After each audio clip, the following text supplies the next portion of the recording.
Hoy vamos a dar pluralismo jurídico del texto de Raúl Borello.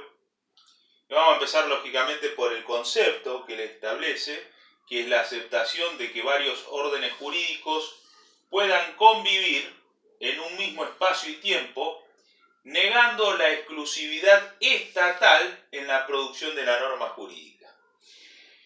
Esto es fundamental para poder entenderlo, por eso lo he subrayado, la exclusividad estatal, es decir, del Estado, como el único productor de normas jurídicas.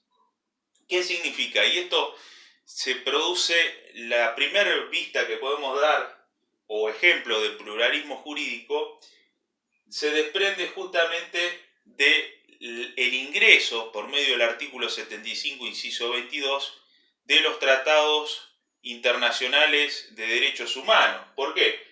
Porque justamente no fueron producidos por el Estado, fueron producidos por entidades, en el caso de la Convención Americana de Derechos Humanos, la OEA, es decir, la Organización Americana de Estados, o en el caso de la Declaración Universal de los Deberes y Derechos del Hombre de la ONU, es decir, de la Organización de Naciones Unidas.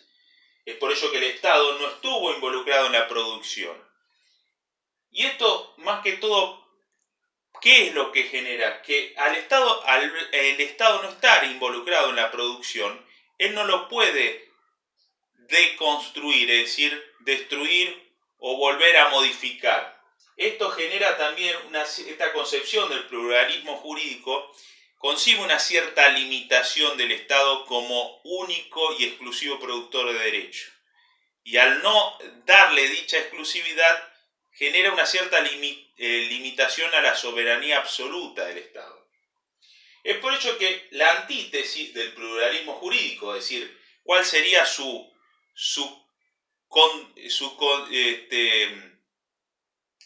concepción contraria, la antítesis sería el monismo jurídico. Exalta la pretensión estatal de la creación de un único derecho.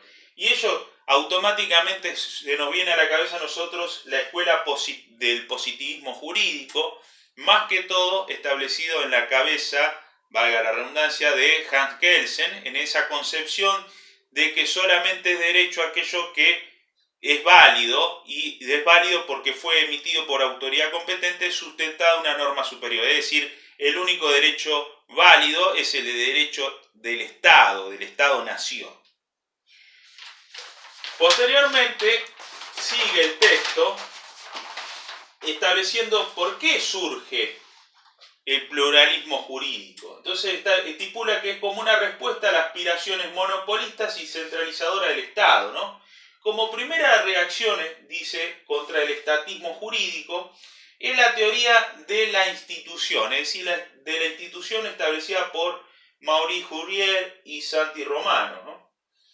Romano establece que el elemento decisivo en el derecho es la organización, es decir, la necesidad de ciertos grupos humanos en organizarse, y en organizarse, por supuesto, ¿para qué? Para solucionar ciertas controversias que surgen dentro de ellos, y no caer en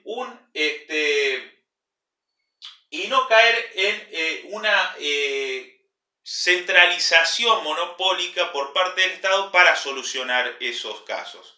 ¿Tá? Es por ello que cuando un grupo se organiza para establecer un orden, se transforma en una sociedad jurídica. Es decir, esta sociedad jurídica es concebida como la emisora de esas normas jurídicas extraestatales, es decir, que están por fuera del Estado.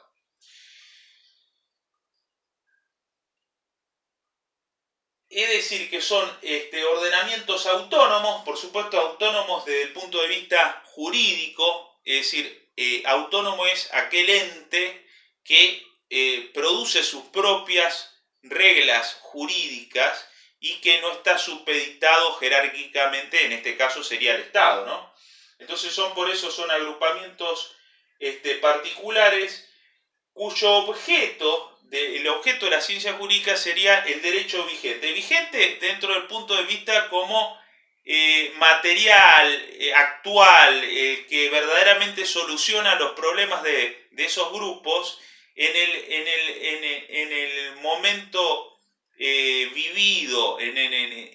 día a día, ¿no?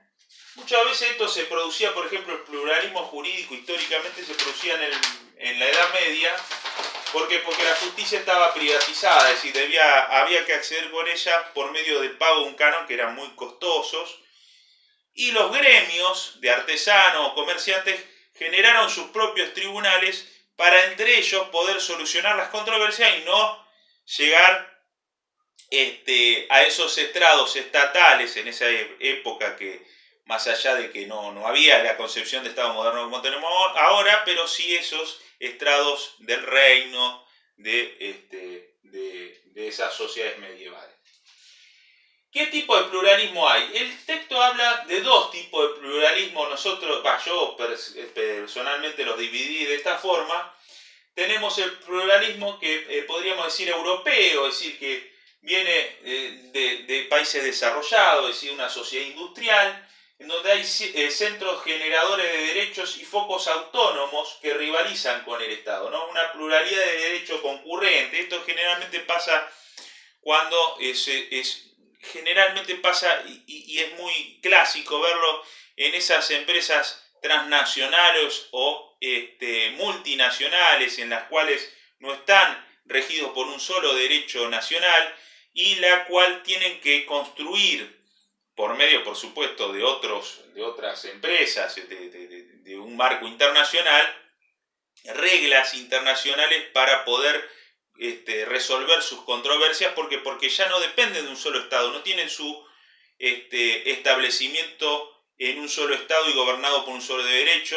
Entonces tratan de poder producir, es decir, son producto de este pluralismo del desarrollo industrial, de una globalización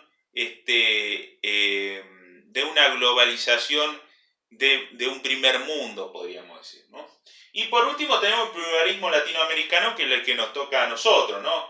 En el anterior se destacaba Jean Carbonnier y acá Antoine Genot, ¿no? Que aparece en las teorías críticas, que a nosotros nos interesa justamente por entrar en una relación directa con las teorías críticas. Estamos hablando de las teorías críticas jurídicas, ¿no?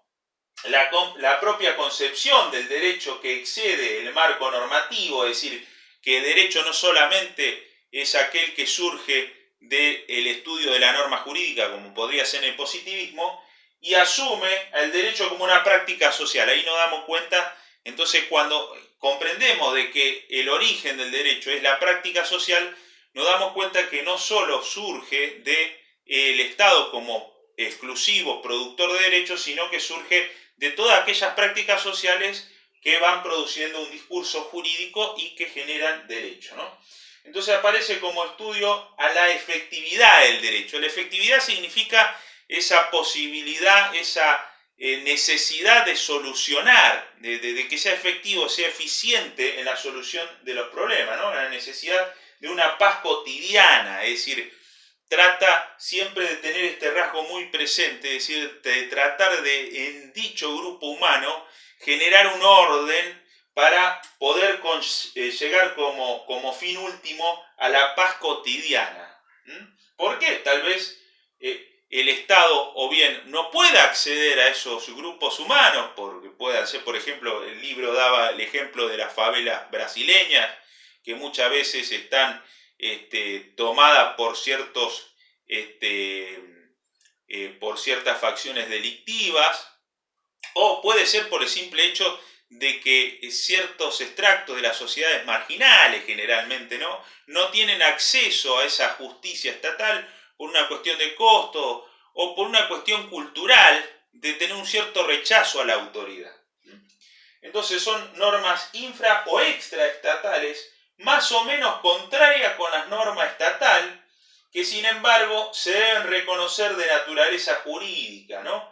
Develan una incapacidad de inefectividad del derecho producido por el Estado. Es decir, en el marco de este pluralismo europeo, el Estado se trata de entrometer por sobremanera, generando muchas veces una burocracia que imposibilita los negocios, y es por ello que se produce este otro ordenamiento normativo entre empresas multinacionales o transnacionales. En este caso decir que sería un pluralismo europeo rico, ¿no? Desde el punto de vista rico. Y el pluralismo latinoamericano sería un pluralismo como producto de la pobreza y de la marginalidad en la cual el Estado o bien no quiere llegar, no puede llegar, o si llega, llega con una concepción cultural contraria a esos grupos humanos.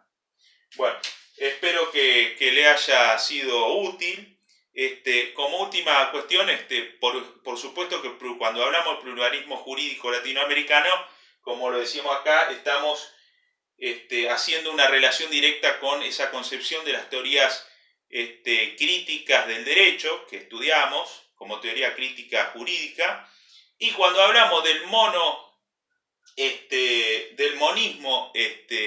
jurídico, estamos hablando específicamente del positivismo jurídico, más específicamente en la concepción de la teoría pura del derecho de Hans Kelsen. Bueno, muchas gracias.